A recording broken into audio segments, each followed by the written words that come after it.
সব কিছু চেঞ্জ হবো স্যার। আরে ভাই যা তো কথা বলিস না, যা না, কথা বলি। বাদ দে, তুই যে বাদ দে। কেন বল চুরি করবে না বেঁচে খাবে?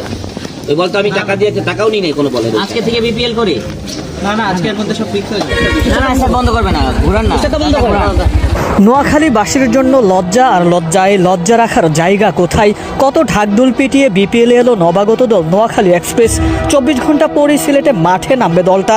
এর আগে হেড কোচ খালেদ মাহমুদ সুজন ও সহকারী কোচ তালহা জুবাইর প্র্যাকটিস বয়কট করে সিএনজি নিয়ে মাঠে ছাড়লেন। ম্যাচের আগের দিন অনুশীলনে দল, অথচ না একটা নতুন বলও। নোয়াখালী এক্সপ্রেসের চরম অব্যবস্থাপনা। মাঠে হাজির দলের সব কোচিং স্টাফ আর ক্রিকেটাররা, কিন্তু অনুশীলনের জন্য যে বল দরকার সেটার কথা তারা ভুলেই গেছে। নকিং করার বল নিয়ে ওরা মাঠে হাজির। পুরাতন বল দিয়ে কি আর প্র্যাকটিস করা যায়, তাও আবার ম্যাচের আগের দিন? রেগেমেগে কোচ তালহা জুবাইর বললেন, এমন হলে আমি কাজই করব না। হেড কোচ সুজন তো এমন পরিস্থিতি মানতেই পারলেন না। রেগেমেগে তালহা জুবাইরকে নিয়ে মাঠ ছেড়ে চলেই গেলেন। যাত্রাপথে মেজাজ হারিয়ে বললেন কত কিছু।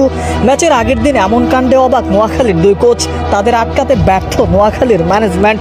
বিপিএল শুরু হতে বাকি মাত্র 24 ঘন্টা, এর আগেই যেন একের পর এক নাটক মঞ্চায়ন হচ্ছে সিলেটে।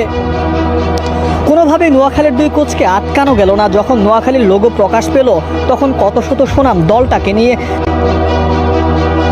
নিঝুম দ্বীপ, বজ্রাশাহী, মসজিদা, সুপারি গাছ জায়গা পেয়েছিল নোয়াখালীর লোগোতে। দেশি সাইনিংও ছিল দুর্দান্ত।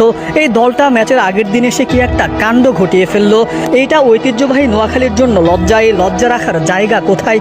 দেশ ট্রাভেলস যেন ডুবিয়ে দিল রয়্যাল ডিস্ট্রিক্ট নোয়াখালীকে। সিলেট থেকে